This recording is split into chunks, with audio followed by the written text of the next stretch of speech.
For a while now, I've been seeing several people on my timeline talk about how much they hate Instagram. It's to the point where I just want to delete Instagram. There's no point. I am convinced that posting on Instagram is a humiliation ritual. I'm gonna be the one to say it because I know that a lot of people are thinking it. Instagram has gone really weird. Even the head of Instagram, Adam Mosseri, I think that's how you say it, or Mosseri.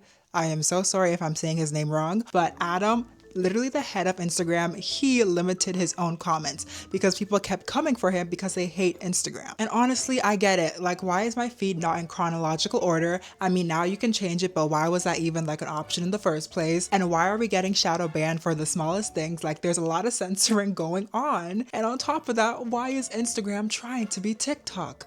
Like, be you. Girl, be yourself. But despite all of this complaining, it really doesn't matter because Instagram is still one of the most popular apps in the world. And we all still use it, including myself. I might complain, but I'm still gonna use it. But in today's video, I wanna talk about why we initially loved Instagram and why we hate it and how we can navigate it. So let's start this video. Hey everyone, I'm NK and welcome to another episode of Spatula Chats with NK. And on this little show, we talk about beauty, culture, and modern womanhood. So if you are into that, make sure you subscribe.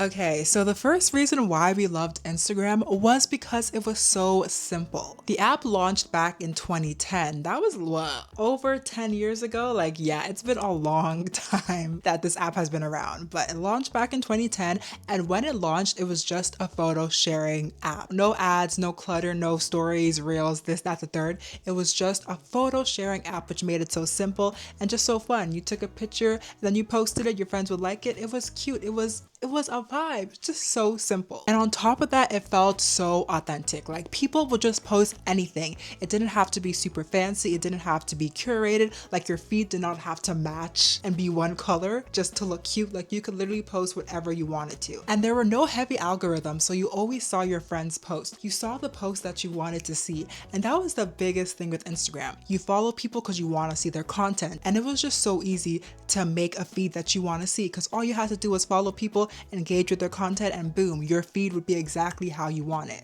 Simple, easy as that. Also, we had no overwhelming features. As I said, I feel like Instagram did so well because they were so simple in the beginning. Every brand, in my opinion, should start off simple. Just have one core thing you're good at, and then yes, expand. Cool, cool, cool. And that's exactly what Instagram did. But the way they have been expanding is just not it. It's just too much going on, and they don't listen to their users. Because of how easy the app was, it did not feel like a popularity competition. It did not feel like you had to do the most to be the most popular. You literally just had to post what you wanted to post, make a caption, and boom, people would like it, your friends would like it, and it was just a vibe. No stories, no reels, and especially no shopping. Like that Instagram feature with shopping, oh my gosh. I understand it though because all these people got to make their money somehow, these social media apps. But the shopping feature, I just don't like it on Instagram. And I understand social media platforms have to evolve, but you should evolve with keeping the interest of the users in mind.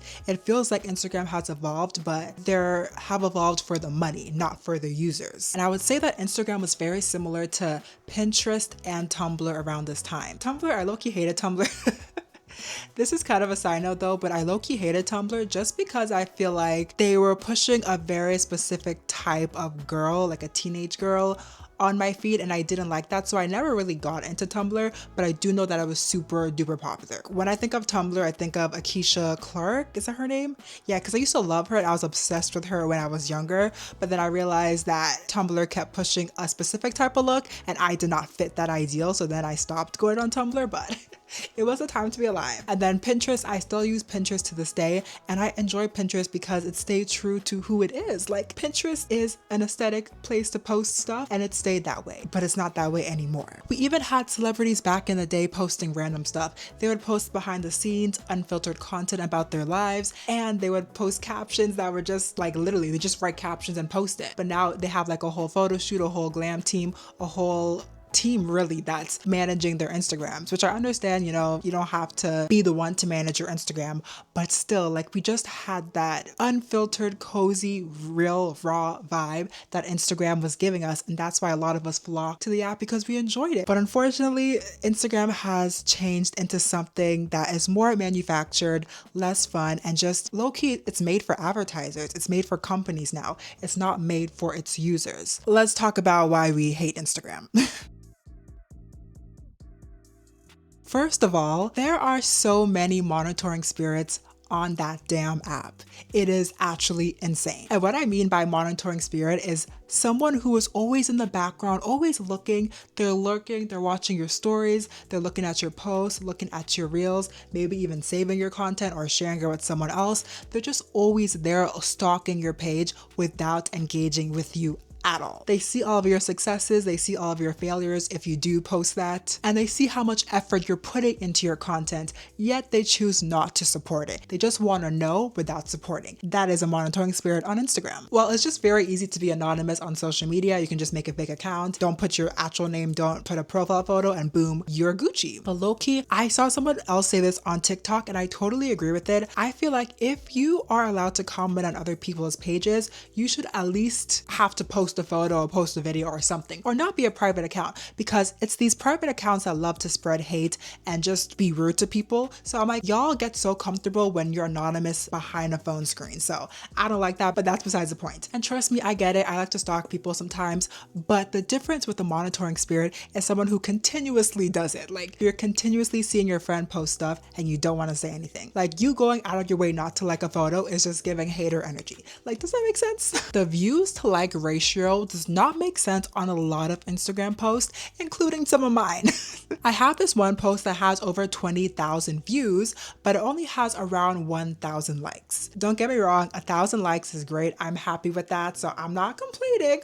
But I'm just like, y'all telling me 20,000 of y'all looked at that photo and just like kept it scrolling. Like, I'm kind of confused, like, hello. And it's more frustrating too when you're a smaller creator or even just a bigger creator too. But when you have people, especially people who you know in real life, who are purposely not liking your photos, when they know that you're trying to grow on Instagram and make a brand for yourself and they purposely choose to withhold their like, that's just giving hater energy. Because when Instagram sees that people are liking your post and you have a good views to like ratio, they're going to be like, okay, people like this person's post, let's push it out to more people in hopes that more people like it and more people stay on the app. Also, the thing with Instagram too, like, it kind of feels embarrassing to post just because like people are seeing your post and they're not liking it. And I don't know if it's because a lot of us have had Instagram for years, so we follow our classmates, our co-workers, maybe our ex-co-workers, our friends, our cousins, like our family. Like, we have people who we know in real life who follow us on Instagram. Versus TikTok, yeah, you can have your family and friends follow you there,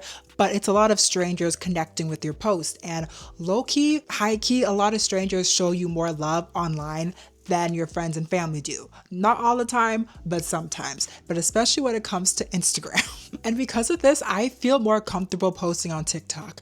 I'm not even gonna lie. Like, I'm trying to get over that mental hurdle of posting on Instagram, but I'm like, okay, I need to have a presence on social media as a whole. Like, I already have a pretty good presence on YouTube, but I'm still trying to grow that, of course, and I want to also grow on TikTok and Instagram as well, because as a content creator, it's important to have all the platforms down pack. Because I even had this one friend, I had to give a little side eye, like, girl, what's up? But anyways, they know that I'm trying to grow on Instagram. She slipped up saying that she saw one of my posts, and I remember specifically that she did not like it or comment on the photo. And you're probably like, oh, it's not a big deal, da da da da. Sure, it's not a big deal if you don't care about Instagram, but if you have mentioned that, hey, yeah, like, I'm trying to grow on the platform, like, comment, like, do something like that, that would be very helpful. So it's kind of like, if you can't take 2.5 seconds to just like and comment your friend's post, you're a hater and you're a monitoring spirit. Because it's not inconvenient. Like, y'all like to act like everything is inconvenient. Y'all like to act like being a good friend is inconvenient. Like, I am so sick of it. I actually made a video about this too, so you might as well watch that one as well.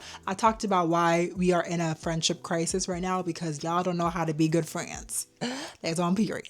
Another reason is that Instagram has just been too curated for a very long time, and it still is. However, I will say that since the introduction of Reels, like the videos just basically them copying TikTok. Ever since we've had that introduction, like we are seeing content that is more relatable and just like funny and effortless. Back in the day, we had the Instagram baddie aesthetic, and this was probably the most popular beauty trend of that era. Like it lasted for a couple of years, and we had the King Kylie era. That was major, especially if you were a young girl. If you were a teenager or preteen around that time, like you definitely knew who King Kylie was, and you definitely was trying to be her. Maybe you're not trying to be her, but I mean, I was. So we had this IG baddie aesthetic that really popped off on Instagram, and that's why people call it the IG baddie aesthetic or the Instagram baddie aesthetic. Like the two were basically the same thing. And for this aesthetic, it was very bold, it was very flashy, very much in your face, but like it was all about being snatched, being a baddie. And around this time, I feel like the girlies who fit that aesthetic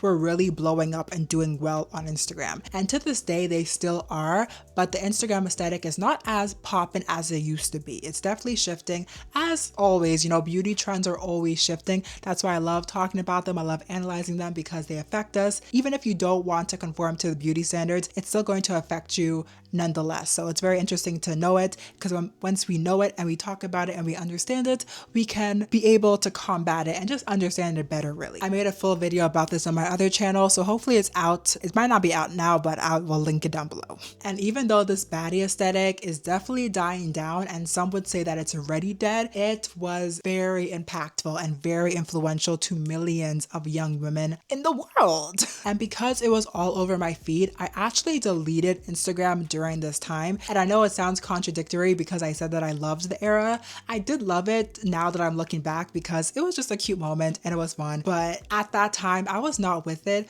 just because I was a teenage girl, or I was a preteen around the time, and I was tired of seeing the same thing over and over again. Like the girlies were beautiful, but they all looked the same. They had the snatched waist. They had their makeup was done to the gods. Like the hair was done. Everything looked good. They were just very pretty. And I was like, I'm tired of seeing the same thing over and over again. I was like, you know what? I was like, I'm gonna take a break off of social media. It just gets exhausting seeing the same thing over and over again, especially when you don't look like it and when it's hard for you to look like the beauty standard. I deleted it for a year, and it was the best decision I could have done. And I will say that cleanse did work. That year I took off of Instagram was great, because when I came back, I just literally cleansed my Instagram. I unfollowed the people who were promoting these toxic beauty ideals that I did not align with, and I started following more positive pages, and that definitely improved my Instagram experience. To this day, I still follow the accounts that I followed back in the day when I came back from my Instagram break. So around this time, Instagram was just known for promoting content that was heavily edited, face-tuned, and just did not look real. So while Instagram was known for that, TikTok came along and it was the complete opposite. It was promoting more unfiltered, raw, funny videos, and that's why TikTok did so well, and that's why Instagram is low-key trying to be TikTok. Instagram to me has lost its identity. Like, I don't even know what the app is trying to be. Like, girl, are you a video app, a photo app? Like, you're just trying to be everyone else. You have stories now like Snapchat, you have reels now like TikTok, you also have the repost button too like TikTok as well. Before you know it, you're gonna be able to post like 20-minute videos on Instagram, like a YouTube video. So I don't really know what Instagram is doing, and I just feel like they're just trying to be every other app, and it's just honestly, it's lost its core identity. And before we know it, Instagram is probably gonna start allowing pictures in the comment section how TikTok does. And this is a side note, but I don't know who decided to allow photos in the comment section of TikToks, but they deserve a raise, because it has made TikTok comment sections 10 times funnier. Like, it's actually so funny. And also I've seen wholesome trends too. I saw this one post where this girl and her boyfriend were celebrating their 1-year anniversary, and then other people were like posting their anniversary pictures with their booze in the comments. And to me, it was just so cute. But another reason why we all hate Instagram is because y'all are mean. Every platform has its fair share of idiots and people who are just rude and annoying, but Instagram's is on a whole nother level. I feel like that app is just meant to be rage baiting people, because the comment sections are actually just rude. I swear every time I go to a post that is suggested to me, so not a post of someone who I'm following, I go to the comment section, and one of the top comments is always a hate comment or someone just being rude. And the thing is that it's not even the most liked comment. Wouldn't it make sense that the most liked comment is at the top? Like, why is that comment that is trying to rage bait me the one at the top? Like, Like, does it make sense? Hello? And it's just weird too because my friend, like, we went on the exact same post and I told him, okay, look at the comment sections. And his comment section was organized differently compared to mine. So I don't know why Instagram is trying to rage bait me, but it's just giving like bad vibes. And if a platform is all about negativity and pushing that, it's annoying and you're just not going to want to be on a platform that is just so rude. However, one thing too with Instagram, I will say, is that when you're trying to grow like in the beauty fashion space, it is harder just because I feel like Instagram keeps showing your page to like men. Like that was my issue when I was initially trying to grow on Instagram. I kept getting men in my comments, in my followings. I was like, yo, I need the girlies to follow me because I'm trying to build a community with them. I am not trying to build a community with the men, but they were everywhere. It's just really annoying because I don't know if Instagram is doing that on purpose or whatever, but like you can't build a community with a bunch of men who are not into beauty and fashion. Like all of them are just being thirsty and trying to get in your DMs, and it's just like, girl, like you're not supposed to be here. I know I have talked a lot of ish about Instagram right now, and you probably think that I really hate the app, and I don't hate it. I just don't love it anymore because it has lost its identity and it's just simply not as fun as it once used to be. However, since I am still trying to grow on Instagram, I'm still going to use it, and I'm just gonna use it mindfully. And I'm gonna share some tips on how to use it mindfully if you choose to continue using the app. So the biggest thing is just to curate your feed. Unfollow the accounts that are just posting negative vibes, or they're selling you too many things that you don't want, or it just feels fake, inauthentic, and just not cute. Just unfollow all of those accounts. Especially unfollow the accounts that you find yourself comparing yourself to. And follow people who post inspiring content, who you actually like, who give you good vibes, who make you feel good, who you learn from, who inspire you. Like follow those type of accounts. That's what I did, and it definitely has improved my feed. Some of my favorite accounts are Jackie Aina, also Tony Tone. She is a UK like influencer, your online big sis. Don't know if you heard about her, but I love her content. I also follow Mina Lay, also Linda Dong. She's actually very funny. Also, you're gonna want to set some boundaries, so you're gonna have to limit your screen time. Maybe like 15 to 30 minutes a day, 1 hour a day, like maybe like 5 minutes in the morning, 5 minutes at night. Just actually have a plan. I am not addicted to Instagram simply just because I don't love the app in the first place. So honestly, I can go on the app for 2 seconds and leave. Also, turn off your notifications. My phone is always on Do Not Disturb because I just do not like to get a notification every 2.5 seconds. I feel like it's distracting, and especially because I work from home, I'm on my computer a lot, like it's very easy for me to get distracted. So I try to avoid it by putting my phone on Do Not Disturb. And trust me, it works. Another tip is to engage, not just consume. Comment on posts that you actually like and like the post. Engage with the comments, talk to people in the comments, save it, share it with your friends, DM your friends, make it an actual experience instead of just lurking, because all y'all do is consume, consume, consume. Also, stop chasing perfection. Post the photos that you like. If you want to post a candid photo, post a candid photo. Once I stopped trying to chase that IG baddie aesthetic, I felt a lot of peace within myself, and also I had a better relationship with the Instagram app. And to this day, I am happy with what I post on Instagram because I feel like I'm posting what I want to post. Like I'm posting reels of me showing my outfit, talking about stuff, posting about books. I just enjoy posting 10 times more because it's things that I actually enjoy talking about. And honestly, just remember that Instagram does not consume you and does not control you. Make it your space again. Follow who you want to follow, post what you want to post, and create a close friends for a more personal and private story vibe if you want that. But yeah, I know y'all, Instagram's annoying. We hate Instagram, but we can definitely make it a space where we enjoy for sure. And that is something that I'm actively working on, and you can definitely too take those tips, girl, period. Let me know if you relate to anything that I said today, or if you have any interesting insights to add. I would love to read it and continue this discussion in the comments down below. So thank you so much, and I will see you all very, very soon. So deuces. Bye.